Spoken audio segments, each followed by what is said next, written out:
بسم اللہ الرحمن الرحیم۔ السلام علیکم۔ ایک دفعہ کا ذکر ہے کہ کسی ملک پر ایک رحم دل بادشاہ حکومت کرتا تھا۔ اس کی 2 ملکہ تھیں۔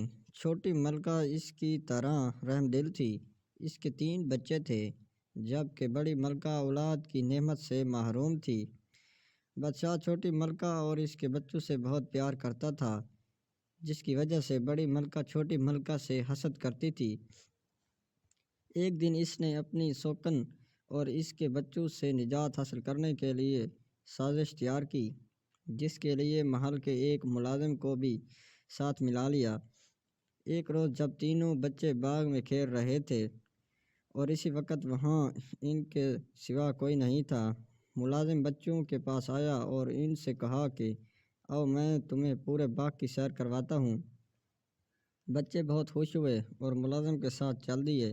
وہ بچوں کو باغ کے دوسرے کونے میں لے گیا، جو محل سے کافی فاصلے پر تھا۔ وہاں اس نے پہلے ہی سے ایک گڑھا کھودا ہوا تھا۔ جب بچے اس گڑھے کے پاس پہنچے تو ملازم نے تینوں کو اس میں دھکا دے کر اسے مٹی سے بھر دیا۔ بچوں کو زندہ دفنانے کے بعد محل میں واقع اپنے کوارٹر میں جا کر اس نے اپنا حلیہ ٹھیک کیا۔ 1 گھنٹے بعد اسے بادشاہ کی رہائش سے چیخ و پکار کی آوازیں آنے لگیں۔ وہ محل میں پہنچا تو بادشاہ سمیت تمام درباریوں کو تینوں شہزادوں کی گمشدگی کی وجہ سے پریشان پایا، جبکہ چھوٹی ملکہ اس صدمے سے پاگل ہو گئی تھی۔ بادشاہ نے ملکہ کو بمشکل اس کے کمرے میں پہنچایا۔ اسے پاگل پن کے دورے پڑنے لگے۔ وہ بادشاہ سمیت جو بھی سامنے آتا اسے مارنے دوڑتی۔ ایک روز اس نے بڑی ملکہ پر چھری سے حملہ کیا۔ ملازموں نے بڑی مشکل سے اسے قابو میں کر کے بڑی ملکہ کی جان بچائی۔ اس واقعے کے بعد بادشاہ نے ملازموں کو حکم دیا کہ وہ ملکہ کو محل سے باہر نکال کر کہیں دور چھوڑ آئیں۔ یوں چھوٹی ملکہ کو محل بدر کر دیا گیا۔ وہ دن بھر شہر کی گلیوں میں گھومتی پھرتی، جبکہ بچے اس کے پیچھے پتھر لے کر دوڑتے۔ رات کو وہ کسی مکان کے چبوترے پر سو جاتی۔ ایک روز وزیر باغ میں چہل قدمی کرتے ہوئے اس کے آخری حصے میں پہنچ گیا۔ وہاں اس نے عجیب و غریب پودا دیکھا، جس پر 3 بہت ہی خوشنما پھول کھلے ہوئے تھے۔ وہ اس کے قریب گیا، چاہتا تھا کہ ہاتھ بڑھا کر تینوں پھولوں کو توڑ لے کہ اس پھولوں میں سے آواز سنائی دی، تم ہمیں توڑنا چاہتے ہو؟ ہم اونچے ہوتے جائیں گے، کسی کے ہاتھ نہ آئیں گے۔ بادشاہ سلامت آئیں گے تو ہم ان کے ہاتھ میں جائیں گے۔ یہ سن کر وزیر دوڑا بادشاہ کے پاس گیا اور اسے پورا ماجرا سنایا۔ بادشاہ اور اس کے ساتھ باغ میں آیا۔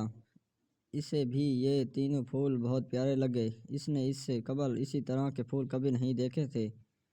اس نے پودے کے پاس پہنچ کر پھول توڑنے کے لیے ہاتھ بڑھایا ہی تھا کہ ان میں سے آواز آئی، ہم اونچے ہوتے جائیں گے، کسی کے ہاتھ نہ آئیں گے، بڑی ملکہ آئیں گی تو ہم ان کے پاس جائیں گے۔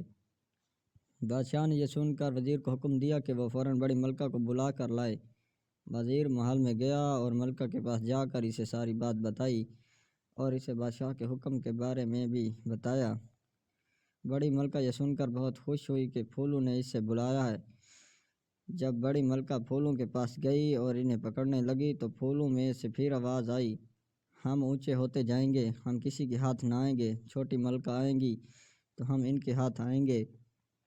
بادشاہ نے یہ سنا تو وہ بہت پریشان ہوا، کیونکہ چھوٹی ملکہ کو محل سے نکال دیا تھا۔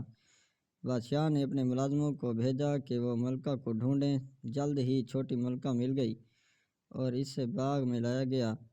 جیسے ہی چھوٹی ملکہ نے پھولوں کو ہاتھ لگایا تو وہ پھول بچوں میں تبدیل ہو گئے۔ چھوٹی ملکہ اپنے بچوں کو دیکھ کر بہت خوش ہوئی۔ بادشاہ نے جب بچوں سے تفصیل پوچھی تو انہوں نے بتایا کہ انہیں ملازم یہاں لایا تھا اور اس نے ہمیں گڑھے میں پھینک کر زندہ دفنایا تھا۔ اسی وقت یہاں سے ایک پری گزر رہی تھی، اس نے ہمیں پھول بنا دیا اور کہا کہ جب وزیر یہاں سے گزرے گا تو تم اس سے یہ کہنا۔ یہ سن کر بادشاہ نے ملازم کو بلایا اور اس سے پوچھا کہ تو نے ایسا کیوں کیا؟ اس نے بتایا کہ اسے یہ سب بڑی ملکہ نے کرنے کو کہا تھا۔ یہ سنتے ہی بادشاہ نے حکم دیا کہ بڑی ملکہ اور ملازم کو اندھے کنویں میں ڈال دیا جائے، لیکن چھوٹی ملکہ نے بادشاہ کو ایسا کرنے سے منع کیا اور انہیں معاف کر دیا۔ بادشاہ نے بھی انہیں معاف کر دیا، پھر سب ہنسی خوشی رہنے لگے۔ والسلام۔